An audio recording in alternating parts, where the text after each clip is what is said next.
Bonjour, bienvenue dans cette nouvelle capsule vidéo en histoire, la partie 3 du thème « Gouverner la France depuis 1946 ». Grand 3, à partir des années 1970, un État critiqué qui se désengage de plus en plus. À partir des années 1970, le rôle de l'État va évoluer. La crise économique qui touche la France, le développement de la construction européenne au détriment de l'autonomie nationale, la mondialisation qui réclame moins de lois et plus d'ouverture sont autant de facteurs qui expliquent le repli de l'État. Grand A, les septennats de François Mitterrand, une période ambiguë entre volonté de renforcement du poids de l'État et décentralisation. En 1981, une alternance politique se produit. Le candidat du Parti socialiste, François Mitterrand, s'installe à l'Élysée. Cette alternance est le passage au pouvoir d'une tendance politique à une autre. C'est le cas en France à presque chaque élection présidentielle depuis 1981. L'arrivée au pouvoir de François Mitterrand voit dans un premier temps le renforcement du rôle directeur de l'État dans l'économie. Le nouveau président relance ainsi la politique de nationalisation. L'État se donne les moyens d'intervenir massivement et directement dans le fonctionnement de l'économie. Cette politique est en contradiction avec les tendances de la mondialisation. Le gouvernement socialiste s'engage également dans une politique de relance par la consommation en promouvant des mesures sociales très attendues dans la gauche française, comme l'impôt sur la fortune ou la retraite à 60 ans. Mais la réalité rattrape vite le nouveau gouvernement. Dès 1983, celui-ci met un terme à sa politique de relance. En 1986, il perd les élections législatives. Avec le retour de la droite au pouvoir, une politique économique libérale est appliquée. Les privatisations se multiplient, c'est la remise en cause de l'État-providence. La France s'intègre donc de plus en plus dans la mondialisation. À l'échelle mondiale européenne, différentes mesures sont adoptées pour favoriser la libre circulation des marchandises et des capitaux. On voit là le poids du monde anglo-saxon avec Ronald Reagan aux États-Unis et Margaret Thatcher en Grande-Bretagne qui mènent une politique ultralibérale. L'État est concurrencé par la construction européenne qui remet en cause une part de sa souveraineté. C'est par exemple le renoncement à la souveraineté monétaire. En effet, en 2002, la monnaie unique européenne est en circulation. Elle a vu le jour lors du traité de Maastricht en 1992. Grand B, les réformes de l'État. Durant les années 1980, l'État est de plus en plus impuissant à réguler l'économie.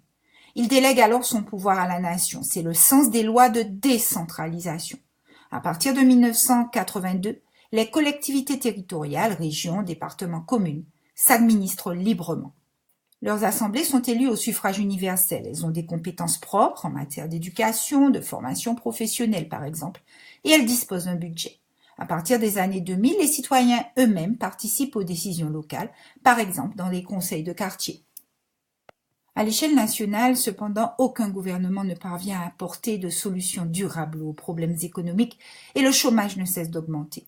Ce mécontentement de la population s'exprime par un changement de majorité à chaque échéance politique. L'alternance se conjugue ainsi avec les cohabitations, celles de Jacques Chirac puis d'Édouard Balladur, qui sont les premiers ministres de droite de François Mitterrand. Une troisième cohabitation a lieu alors que Jacques Chirac est président de la République. Lionel Jospin du Parti socialiste devient son premier ministre de 1997 à 2002. La répétition des cohabitations relance le débat sur les institutions. Ainsi, l'adoption du quinquennat en 2000 élimine le danger de la cohabitation, mais ne suffit pas à renverser la tendance lourde de l'affaiblissement de l'État. Grand C, un fort attachement au rôle de l'État demeure. Il faut donc nuancer le recul de l'État. Malgré tout, l'État reste plus présent qu'ailleurs.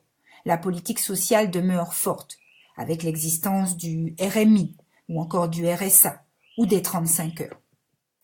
Le rôle culturel de l'État est également important. C'est par exemple le soutien au cinéma en défendant l'exception culturelle française ou encore le soutien à la publication de livres ou à la création théâtrale. La politique environnementale est également plus affirmée que dans d'autres pays européens. Le D de cette troisième partie, la relation médias et opinion publique transformée par les médias. En 1982, la communication audiovisuelle est libre, les radios et les chaînes de télévision se multiplient. À partir de François Mitterrand, les politiques utilisent des communicants pour leurs slogans, leurs discours, leurs images et s'affichent dans les médias. Les sondages d'opinion rencontrent un grand succès et les instituts de sondage travaillent en partenariat avec les grands médias. Ils suscitent des interrogations. Les sondages peuvent-ils véritablement rendre compte de l'opinion? Influencent-ils ou créent-ils l'opinion? Les gouvernements ne font-ils que suivre les médias? Avec Internet, la multitude des opinions s'affiche. La possibilité de répondre instantanément aux discours politiques via les réseaux sociaux, forums, blogs, Twitter modifie les comportements.